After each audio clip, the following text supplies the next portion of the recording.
ನೆರೆಯ ರಾಜ್ಯ ತಮಿಳುನಾಡಿನಲ್ಲಿ ಯಾರೂ ಕೂಡ ನಿರೀಕ್ಷೆ ಮಾಡೋಕ್ಕೆ ಸಾಧ್ಯ ಇಲ್ಲ. ಆ ರೀತಿಯಾದಂಥ ಒಂದು ಫಲಿತಾಂಶ ವಿಜಯ್ ಅವರ ಟಿವಿಕೆ ಪಕ್ಷಕ್ಕೆ ಬಂದಿದೆ. ಆ ಪಕ್ಷ ಸ್ಥಾಪನೆಯಾಗಿ ಕೇವಲ 2 ವರ್ಷ ಆಗ್ತಾ ಇದೆ ಅಷ್ಟರಲ್ಲಿ ಈ ರೀತಿಯಾದಂಥ ವಿಜಯ ಸಿಗ್ತಾ ಇದೆಯಲ್ಲ, CM ಸ್ಥಾನಕ್ಕೆ ಇರೋದಕ್ಕೆ ಈಗ ಆಲ್ರೆಡಿ ವಿಜಯ್ ಅವರು ಸಿದ್ಧತೆಯನ್ನ ಒಂದು ಕಡೆ ಮಾಡ್ಕೊಂಡಿದ್ದಾರೆ. ಈ ರಿಸಲ್ಟ್ ಬರ್ತಾ ಇದ್ದಂತೆ ತಮಿಳುನಾಡಿನ ಮಾಜಿ ಬಿಜೆಪಿ ಅಧ್ಯಕ್ಷ, ಕರ್ನಾಟಕದಲ್ಲಿ IPS ಅಧಿಕಾರಿಯಾಗಿ ಸೇವೆಯನ್ನು ಸಲ್ಲಿಸಿ ಬಹಳಷ್ಟು ಜನಪ್ರಿಯತೆಯನ್ನು ಪಡೆದಿದ್ದಂತಹ ಸಿಂಗಂ ಅಂತಲೇ ಕರೆಸ್ಕೊಂಡಂತಹ ಅಣ್ಣಾಮಲೈ ಅವರ ವಿಚಾರವಾಗಿ ಸಾಕಷ್ಟು ಸೋಷಿಯಲ್ ಮೀಡಿಯಾದಲ್ಲಿ ಚರ್ಚೆ ಆಗ್ತಾ ಇದೆ. ಯಾಕೆ ಈಗ ಚರ್ಚೆ ಅವೆಲ್ಲವೂ ಕೂಡ ಹೇಳ್ತಾ ಹೋಗ್ತೀನಿ. ಅದಕ್ಕೂ ಮುನ್ನ ಒಂದು ಸ್ವಲ್ಪ ಡೀಟೇಲ್ ಆಗಿ ಈ ಸ್ಟೋರಿಯನ್ನು ನೋಡೋಣ. ಈಗ ವಿಶ್ವದ ಅತ್ಯಂತ ಜನಪ್ರಿಯ ನಾಯಕರಲ್ಲಿ ನರೇಂದ್ರ ಮೋದಿ ಕೂಡ ಒಬ್ಬರು. ಇನ್ನು ನರೇಂದ್ರ ಮೋದಿಯವರು ತಮಿಳುನಾಡಿಗೆ ಹೋದರೆ ಜನ ಮುಗಿ ಬೀಳ್ತಾರೆ. ರೋಡ್ ಶೋಗಳಲ್ಲಿ ಜನ ಸಾಗರವೇ ಹರಿದು ಬರುತ್ತೆ. ಆದರೆ ಮೋದಿ ಅವರನ್ನು ನೋಡಲು ಬರುವಂತಹ ಜನ ಇದ್ದಾರಲ್ಲ, ಅವ್ರು ಯಾರು ಕೂಡ ಮತಗಟ್ಟೆಗೆ ಹೋಗುವಂಥ ಸಂದರ್ಭದಲ್ಲಿ ದ್ರಾವಿಡ ಪಾರ್ಟಿಗಳಿಗೆ ಮತವನ್ನು ಚಲಾಯಿಸಿ ಬರ್ತಾರೆ. ಇದು ಚಾಣಕ್ಯ, ಅದರಲ್ಲೂ ಕೂಡ ಚುನಾವಣಾ ಚಾಣಕ್ಯ ಅಂತಲೇ ಕರೆಸ್ಕೊಂಡಂಥ ಅಮಿತ್ ಶಾ ಅವ್ರಿಗೆ ದೊಡ್ಡ ತಲೆನೋವಾಯಿತು. ಅದಕ್ಕೋಸ್ಕರ ಒಂದು ಪ್ಲಾನ್ ಮಾಡ್ತಾರೆ. ಬೆಂಗಳೂರು ದಕ್ಷಿಣದ DCP ಆಗಿ ಕೆಲಸವನ್ನು ಮಾಡ್ತಾ ಇದ್ದಂಥ ತಮಿಳುನಾಡು ಮೂಲದ IPS ಅಧಿಕಾರಿ, ಸಿಂಗಂ ಅಂತಲೇ ಖ್ಯಾತಿಯನ್ನು ಪಡೆದಂತಹ ಅಣ್ಣಾಮಲೈ ಅವರನ್ನ ರಾಜೀನಾಮೆ ಕೊಡಿಸಿ ತಮಿಳುನಾಡಿನ BJP ಪಕ್ಷದ ಅಧ್ಯಕ್ಷರನ್ನಾಗಿ ಮಾಡ್ತಾರೆ. ಕರ್ನಾಟಕದಲ್ಲಿ ಅತ್ಯಂತ ದಕ್ಷ ಆಫೀಸರ್ ಎನ್ನುವ ಹೆಸರನ್ನ ಪಡೆದಂಥ ಅಣ್ಣಾಮಲೈ ಉತ್ತಮ ವಾಗ್ಮಿ ಕೂಡ ಹೌದು, ಜೊತೆಗೆ ವೆಲ್ ಎಜುಕೇಟೆಡ್, ತುಂಬಾ ವಿಚಾರಗಳನ್ನ ತಿಳ್ಕೊಂಡಿದ್ದಾರೆ. ತಮಿಳುನಾಡು ರಾಜ್ಯ BJP ಘಟಕದ ಅಧ್ಯಕ್ಷರಾಗಿ ಅಣ್ಣಾಮಲೈ ಅವರನ್ನ ನೇಮಕ ಮಾಡ್ತಾರೆ. ಯಾಕಂದ್ರೆ ತಮಿಳುನಾಡಿನ ಜನತೆಯ ನಾಡಿ ಮಿಡಿತವನ್ನ ಬಹುಬೇಗ ಅವರು ಅರ್ಥಕೊಂಡ್ರು. ಅಷ್ಟೇ ಅಲ್ಲ, ಅತ್ಯಂತ ಅಲ್ಪ ಅವಧಿಯಲ್ಲೇ ಅಲ್ಲಿನ ಜನಪ್ರಿಯ ನಾಯಕರಾಗಿ ಅಣ್ಣಾಮಲೈ ಹೊರಹೊಮ್ತಾರೆ. ಒಂದು ಹಂತಕ್ಕೆ MK ಸ್ಟಾಲಿನ್, ಎಡಪ್ಪಾಡಿ ಪಳನಿಸ್ವಾಮಿ ಜನಪ್ರಿಯತೆಯ ಲೆವೆಲ್ಗೆ ಇವರು ಕೂಡ ರೀಚ್ ಆಗುವಂತ ಹಂತಕ್ಕೆ ಹೋಗ್ಬಿಡ್ತಾರೆ. ಇನ್ನ ರಾಜಕೀಯ ಅಂದಮೇಲೆ ರಾಜಕಾರಣ ಇದ್ದೇ ಇರುತ್ತೆ. ಯಾರಾದ್ರೂ ಒಬ್ರು ಬಂದು ಶಾರ್ಟ್ ಟೈಮಲ್ಲಿ ಹೆಸರು ಮಾಡ್ತಾವ್ರೆ ಅಂದಾಗ ಜೊತೆಲಿರೋರು ಕಣ್ ಬಿದ್ದೇ ಬಿಡುತ್ತೆ. ಹಾಗೆ BJP ಮಿತ್ರ ಪಕ್ಷ AIADMKಯ ಎಡಪ್ಪಾಡಿ ಪಳನಿಸ್ವಾಮಿಗೆ ಅಣ್ಣಾಮಲೈ ಅವರ ಜನಪ್ರಿಯತೆಯನ್ನ ಸಹಿಸೋದಕ್ಕಾಗಲಿಲ್ಲ. ಅಮಿತ್ ಶಾ ಹೇಳಿ ಅವರನ್ನ ರಾಜ್ಯಾಧ್ಯಕ್ಷ ಸ್ಥಾನದಿಂದ ಕೆಳಗಿಳಿಸ್ಬಿಡ್ತಾರೆ. ಅಲ್ಲಿಗೆ ತಮಿಳುನಾಡಿನಲ್ಲಿ BJPಯ ಡೌನ್ಫಾಲ್ ಅವಾಗ್ಲಿಂದಲೇ ಆರಂಭ ಆಗುತ್ತೆ. ದೇಶದ ಚುನಾವಣಾ ಚಾಣಕ್ಯ ಅಂತಾನೆ ಕರೆಸಿಕೊಂಡಂತಹ ಅಮಿತ್ ಶಾ ಅವರು ಇಟ್ಟಂತಹ ಬಹುತೇಕ ತಪ್ಪು ಹೆಜ್ಜೆ ಅಂತಾನೆ ಅದನ್ನ ವಿಶ್ಲೇಷಣೆಯನ್ನ ಈಗ ಮಾಡಲಾಗ್ತಾ ಇದೆ. ಇನ್ನ ಜುಲೈ 8, 2021ರಲ್ಲಿ BJPಯ ಅಧ್ಯಕ್ಷರಾಗಿ ಆಯ್ಕೆಯಾದಂತಹ ಅಣ್ಣಾಮಲೈ ಕಾಲ್ಗೆ ಚಕ್ರನ ಕಟ್ಕೊಂಡು ತಮಿಳುನಾಡಿನ ಮೂಲೆ ಮೂಲೆಗೂ ಸುತ್ತಾರೆ. ಯುವ ಮತ್ತು ಮಹಿಳಾ ಸಮುದಾಯವನ್ನ BJPಯತ್ತ ಸೆಳೆಯುವಲ್ಲಿ ಅವರು ಟಾರ್ಗೆಟ್ ಅನ್ನ ಇಟ್ಕೊಂಡು ಹತ್ತಿರ ಬರ್ತಾನೆ ಇರ್ತಾರೆ. MK ಸ್ಟಾಲಿನ್ ನೇತೃತ್ವದ DMK ಸರ್ಕಾರದ ವಿರುದ್ಧ ನಿರಂತರವಾಗಿ ತಿರುಗಿ ಬಿದ್ದಿದ್ರು. ಸರ್ಕಾರದ ಭ್ರಷ್ಟಾಚಾರವನ್ನ ದಾಖಲೆ ಸಮೇತ ಎಳೆಯಾಗಿ ಜನರ ಮುಂದೆ ಇಡ್ತಾರೆ. ಅಷ್ಟರ ವೇಳೆಗೆ ಲೋಕಸಭಾ ಚುನಾವಣೆ ಕೂಡ ಎದುರಾಗುತ್ತೆ. ಇನ್ನು ತಮಿಳುನಾಡಿನ 39 ಕ್ಷೇತ್ರವನ್ನ DMK ಮೈತ್ರಿಕೂಟ ಕ್ಲೀನ್ ಸ್ವೀಪ್ ಮಾಡಿಬಿಡುತ್ತೆ. ಖುದ್ದು ಅಣ್ಣಾಮಲೈ ಅವರೇ ಕೊಯಮತ್ತೂರಿನಲ್ಲಿ ಸೋಲನ್ನ ಕಾಣ್ತಾರೆ.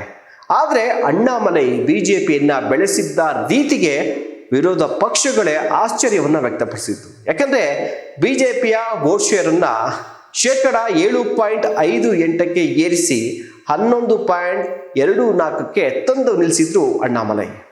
ಅಷ್ಟೇ ಅಲ್ಲದೆ DMKಯ ವೋಟ್ ಶೇರ್ ಅನ್ನ 6.59ಕ್ಕೆ ಇಳಿಸಿದ್ರು.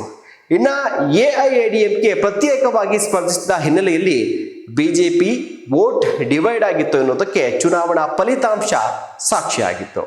ಇನ್ನು ತಮಿಳುನಾಡಿನ ರಾಜಕೀಯ ಭೂಪಟದಲ್ಲಿ ಮನದಲ್ಲೂ ಚರ್ಚೆಯಾಗುವಂತೆ ಮಾಡಿದ್ದು ಅಣ್ಣಾಮಲೈ ಅವರ ಅದೊಂದು ಕಾರ್ಯಕ್ರಮ. ಅದುವೇ ನನ್ನ ಮಣ್ಣು ನನ್ನ ಜನ ಎನ್ನುವಂತಹ ಐತಿಹಾಸಿಕ ಪಾದಯಾತ್ರೆ. ಜುಲೈ 2028, 2023ರಂದು ಹಿಂದೂಗಳ ಪವಿತ್ರ ಪುಣ್ಯಸ್ಥಳ ರಾಮೇಶ್ವರಂನಿಂದ ಆರಂಭವಾದಂತಹ ಈ ಯಾತ್ರೆ ತಿರುಪೂರ್ನಲ್ಲಿ ಫೆಬ್ರವರಿ 2024ರಲ್ಲಿ ಮುಕ್ತಾಯ ಆಯಿತು. ಪಾದಯಾತ್ರೆಯನ್ನ ಅಮಿತ್ ಶಾ ಉದ್ಘಾಟನೆ ಮಾಡಿದ್ರೆ ಈ ಕಾರ್ಯಕ್ರಮದ ಸಮಾರೋಪ ಸಮಾರಂಭದಲ್ಲಿ ಖುದ್ದು ಪ್ರಧಾನಿ ಮೋದಿ ಆಗಮಿಸಿ ದೊಡ್ಡ ಭಾಷಣ ಮಾಡಿ ಖುಷಿಯನ್ನು ವ್ಯಕ್ತಪಡಿಸಿದ್ರು. ಆ ರೀತಿಯಾದಂತಹ ಬೆಂಬಲ ಜನರಿಂದ ಸಿಕ್ಕಿತ್ತು. ಇನ್ನ BJP ಹೆಸರನ್ನ ತಮಿಳುನಾಡಿನ ಹಳ್ಳಿಯಲ್ಲೂ ಪಸರಿಸುವಂತಹ ರೀತಿಯಲ್ಲಿ ದೊಡ್ಡ ಕೆಲಸವನ್ನ ಮಾಡಿತ್ತು ಈ ಯಾತ್ರೆ.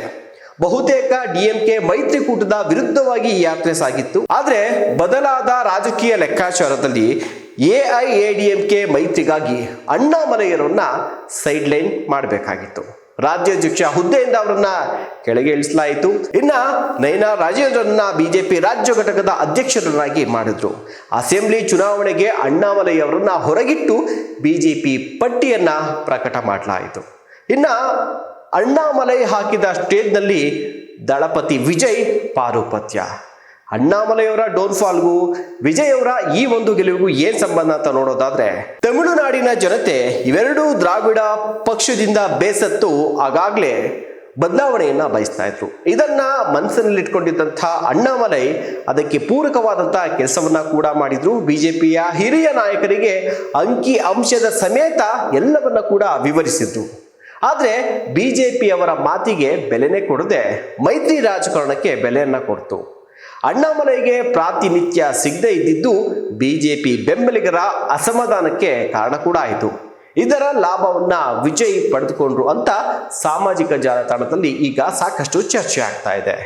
ಇನ್ನು ಡಿಎಂಕೆ ಮೈತ್ರಿಕೂಟದ ಸರ್ಕಾರದ ವಿರುದ್ಧ ಹೋರಾಡಿದ್ದು ಅಣ್ಣಾಮಲೈ ತಮಿಳುನಾಡು ರಾಜ್ಯದ ಮನೆ ಮನೆಯಲ್ಲೂ ಸ್ಟಾಲಿನ್ ಸರ್ಕಾರದ ಭ್ರಷ್ಟಾಚಾರದ ವಿರುದ್ಧ ಜನರಿಗೆ ಮಾಹಿತಿಯನ್ನ ನೀಡಿದ್ರು. ಆದರೆ ಚುನಾವಣಾ ಹೊಂದಾಣಿಕೆಯ ರಾಜಕಾರಣದಿಂದಾಗಿ ಇದರ ಲಾಭವನ್ನ ಪಡೆದುಕೊಂಡಿದ್ದು ಟಿವಿಕೆ ಪಾರ್ಟಿ ಅಂತ ಈಗ ಜನ ವಿಶ್ಲೇಷಣೆ ಕೂಡ ಮಾಡ್ತಾ ಇದ್ದಾರೆ. ಇಷ್ಟೇ ಇಲ್ಲಿ ವಿಚಾರ. ಯಾಕೆಂದ್ರೆ ಡಿಎಂಕೆ ಪಕ್ಷಕ್ಕೆ ಸಾಕಷ್ಟು ಆಡಳಿತ ವಿರೋಧಿ ಅಲೆ ಇತ್ತು, ಹಿಂದೂ ವಿರೋಧಿ ಅನ್ನುವಂತಹ ಪಟ್ಟ ಕೂಡ ಇತ್ತು.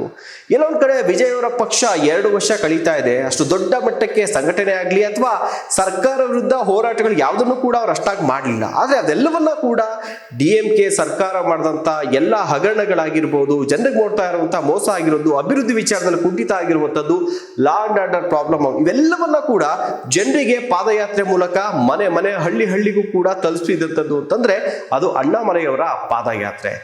ಆದರೆ ಕೊನೆಗಳಿಗೆಲ್ಲಿ ಅಣ್ಣಾಮಲೈಯವ್ರನ್ನೇ ಸೈಡ್ ಲೈನ್ ಮಾಡಿದಂಥ ಹಿನ್ನೆಲೆಯಲ್ಲಿ ಅದೇ ಒಂದು ಟೈಮ್ಗೆ ವಿಜಯ್ ಅವರ ಪಕ್ಷ ಕೂಡ ಅಸ್ತಿತ್ವಕ್ಕೆ ಬರುತ್ತೆ. ಅವರು ಕೂಡ ದೊಡ್ಡ ಮಟ್ಟದಲ್ಲಿ ಪ್ರಚಾರಗಳನ್ನು ಮಾಡ್ತಾರೆ.